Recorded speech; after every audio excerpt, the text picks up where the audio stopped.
Gregor Samsa was an ordinary man, ordinary in the same way most of us are.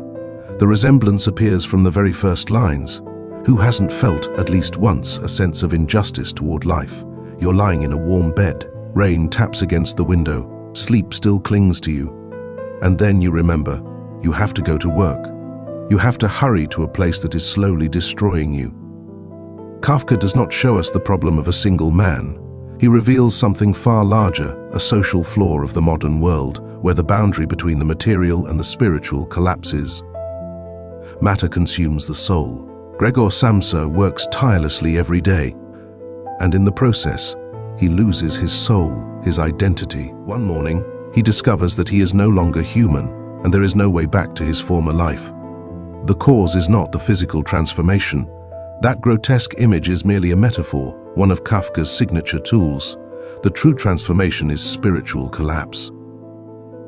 Kafka, who knew this kind of work environment intimately, leaves us a warning: how far devotion to the material alone can push a human being, and what happens when we abandon our own identity.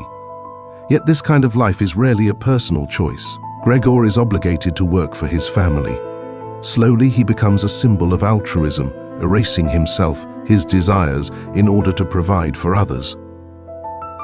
He dreams of paying off the family's debt, of quitting his job, of finally telling his boss everything he never could. By the time he understood this, he was already lost. A locked room. Fog pressed against the window. Gregor is completely severed from the outside world. This is where the first contact with his family begins after the transformation, one of the most disturbing sequences in the history of literature. How would your loved ones react if you underwent a transformation like Gregor's? Would they still accept you once you were no longer useful to them? Does unconditional love truly exist? Or does it fade with age, like the quiet innocence of childhood? When Gregor needs his family's support the most, he receives silence. To his family, Gregor slowly disappears. And the most terrifying reaction of all comes from his father, a man who feels no empathy toward his own son.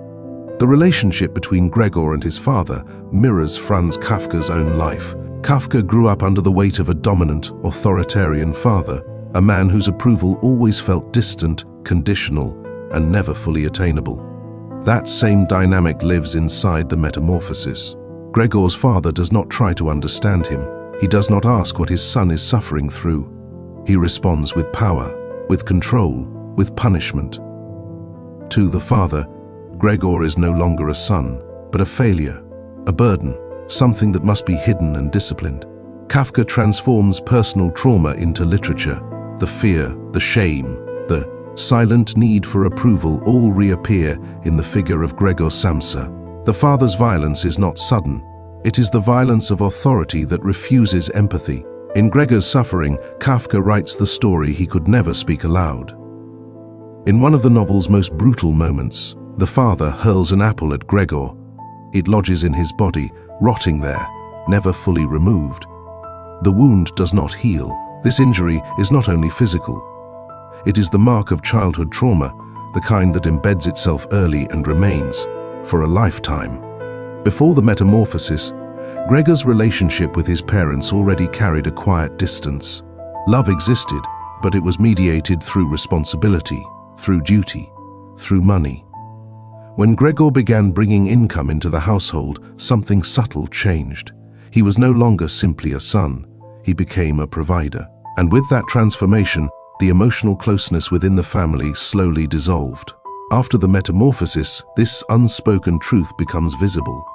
Once Gregor can no longer work, once the money stops, the fragile structure of affection collapses. His parents do not grieve the loss of his humanity. They grieve the loss of stability. What remains is not love, but expectation. The Metamorphosis does not destroy the family bond. It exposes what it had already become. Gregor's relationship with his family is a clear example of how excessive care can turn toxic. The entire household becomes dependent on him. His parents stop working. For a comfortable life, all they need to do is wait for their son to return from work. Son who has assumed total responsibility for everyone. After Gregor's metamorphosis, when the family finally faces real material danger, an uncomfortable truth emerges. All of them are capable of working, and soon They become financially more stable than they ever were during Gregor's years of labor. They learn how to exist without Gregor. Gregor, meanwhile, becomes a burden. And removing that burden slowly turns into their central concern. The only thing that still connects Gregor to his former life is the emotion he feels when he hears music. His sister's violin playing is the only force capable of awakening something higher within him, a feeling of beauty, of intensity, of meaning. That is why his greatest dream was to send his sister to a music conservatory.